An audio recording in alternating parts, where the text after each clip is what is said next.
le dossier de la procédure. La juridiction a fait droit à notre demande de renvoi. Monsieur Diagné, qui avait été placé sous contrôle judiciaire, a vu son contrôle un peu allégé parce qu'il n'est plus tenu à une obligation de pointage, et ça montre que la justice lui fait confiance parce qu'il s'est toujours présenté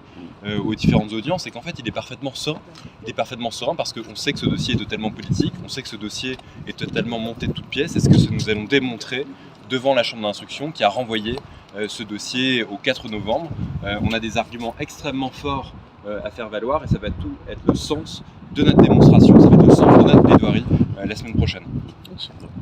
Madiambal, votre état d'esprit? Serein, confiant, et je crois que votre présence me régaillardit et me donne beaucoup de courage, comme la plupart de nos compatriotes qui sont au pays, qui suivent cette affaire-là et qui considèrent effectivement, comme l'a dit Maître Brenga, que c'est un dossier essentiellement politique monté, et nous allons le démonter de façon claire, nette, précise, et nous aurons vraiment merci. ci wolof rapidement pour sénégalais ban état d'esprit nga nekk nii tey. waaw wax dëgg yàlla damay sant yàlla di leen sant yéen ñi mbokk yi ñoo nekk ci réew mi xel ñi ñuy bàyyi xel di topp dossier bi amuñu seen fay amuñu seen ngërëm loolu rek bokk di leen wax ni leen daal xëy na mbir mi ñoo ko bokk waaye seen taxawaay rafetlu nañ ko te gis nañ ko tey nag li xew fii ñëw nañu woo nañ ne fi dikk nañu wuy si bi ñu dikkee cour bi muy chambre d'instruction bi jël na dossier da ko yéex a yooyu dañ ko yéexoon yónnee procédure bi yëpp suñu ay avocat ñaan ñu renvoyé chambre d'instruction bi nangul leen ko loolu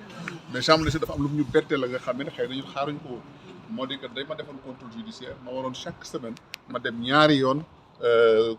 commissariat de police de du 8e arrondissement à Paris pour pointage chambre d'instruction ni jaratu ko ndaxte am naa ay garantie de représentation am naa cër ba nga xam ne que jarut ñu may teg yenn fitna yi ak di ma teg yenn coono yi. ba kon mën naa moom sama bopp dox sama yitte ba heure bi nga xam ne wax nañ ko ñu ñëw incha allah. yow nga yaakaar ni lii dossier politique la rek quoi. dossier politique la parce que yéen xam ngeen ko. xam ngeen ni que dossier bu ñu monté la xam ngeen yàgg nañ maa wut. démb ak barki dem. woo nañ ma du benn du ñaar. tey bi ñu demee ba nga xamee ne jàpp nañ nañu wut lu ñu fabriqué pour teg ko ci sawam dodd ak niñ ko doxalee ngeen xam ni que dossier bi dossier politique te loolu lépp nag dina leer te loolu lépp dina leer te askan wi dañ ci am leen wër nga xamee ni que ñun amuñu luñ ciy nëbb amuñu luñ ciy làq dañoo demandé woon sax ñun dañu demandé woon sax tey cour bi ni leen dañu bëgg audience nekk audience publique pour que ñëpp xam ni que li ci nekk ci dossier bi mais cour bi nee na pour xëy na sérénité des débats te bëgguñu xëy na mbiri Sénégal xajamal seen mbir donc moo tax ñu ne nañ ko def en chambre du conseil à huis clos mais ñun li ñu bëggoon mooy yéen ñëpp ngeen teewee audience bi mu nekk audience publique maître Brengard si je viens de l'expliquer sur la sérénité des débats mais si je peux d'ailleurs ajouter un mot. Effectivement, sur cette question de la sérénité des débats, aujourd'hui, on a une chambre d'instruction qui estime que l'audience n'a pas à être publique pour garantir la sérénité des débats. Mais en fait, la sérénité des débats, dans ce dossier, elle n'a jamais été garantie. Elle n'a jamais été garantie parce que vous avez eu une interpellation pour des raisons politiques qui est intervenue la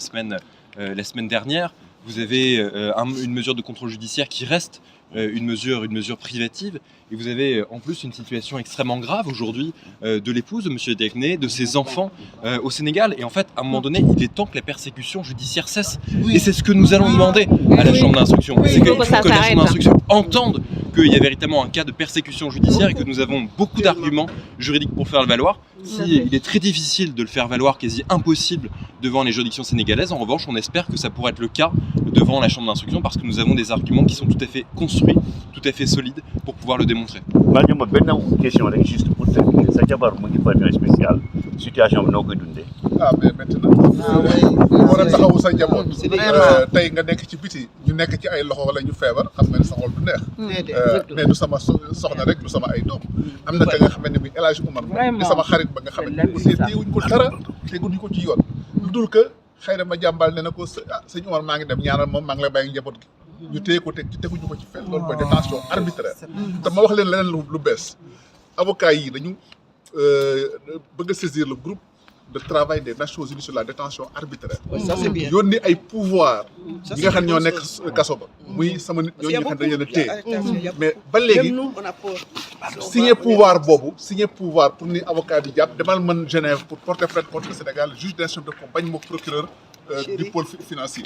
ça fait 3 semaines dossier baa nga fi ci ñoom foog nga ni que loolu du persécution foog nga loolu du jéem a daan nit ki doole loolu kon mooy li nga xam ne moo naqari nit ñi moo naqari askan wi moo tax mu ngeen ñëw fii tam avocat yi fii yàlla may na leen xam xarañ bi yàlla may na leen kàttan bi ba daañu taxawal loolu parce que xëy na bu ñu mënul am droit Sénégal daañu ko am xëy na bitim réew. dëgg la ñun duñu sonn duñu taay da nga xam ne ñu ngi nekk yow duñu sonn duñu taay tous les Sénégalais tous les Sénégalais ah oui les souteneurs là hein.